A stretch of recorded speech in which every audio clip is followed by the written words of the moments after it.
Namugto ang mga mata ng mga nanood sa premiere night kagabi ng Green Bones. Naantig sila sa kwento at mahusay na pagganap ng cast gaya ng mga bidang sina Dennis Trillo at Ruru Madrid na first time ding napanood ang buong film. First time kaya naiyak sa sarili ko habang pinapanood ko siya. And nagulat din ako sa katabi ko si Jen na kalagitnaan pala ng pelikula marami ng tissue na nagagamit. After I watched this film, sabi ko, it's gonna be a timeless film.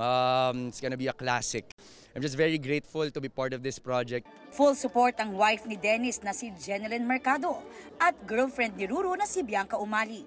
Realization na lahat tayo may second chance at may kabutihan sa puso. Kalimutan ng lahat ng mga problema.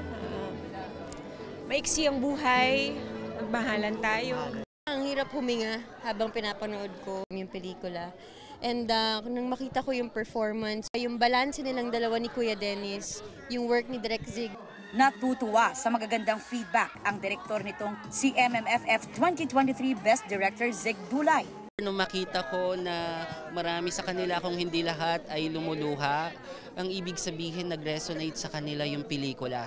Nanood din sina Pablo at Stel ng SB19 na thankful na naging official soundtrack ng Green Bones ang kanta nilang Niebe. Kasi maganda yung pagkakatagpi-tagpi ng story, so madadala kayo, magiging invested ka po sa story.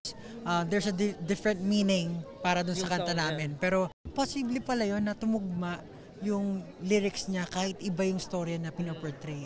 Sumuporta rin sa pelikula ang ilang Kapuso and Sparkle stars at Kapuso multi-awarded host and journalist Jessica Soho. Naroon din ang ilang Kapuso executives, kabilang sina Senior Vice President Annette Gozon Valdez at GMA Pictures Executive Vice President and GMA Public Affairs First Vice President Nessa Valdelion. Ngayong araw ang MMFF Parade of Stars, kung saan inabangan ang mga float ng kalahok sa MMFF, kabilang ang sa Green Bones. Aubrey Carampel, updated sa showbiz happenings.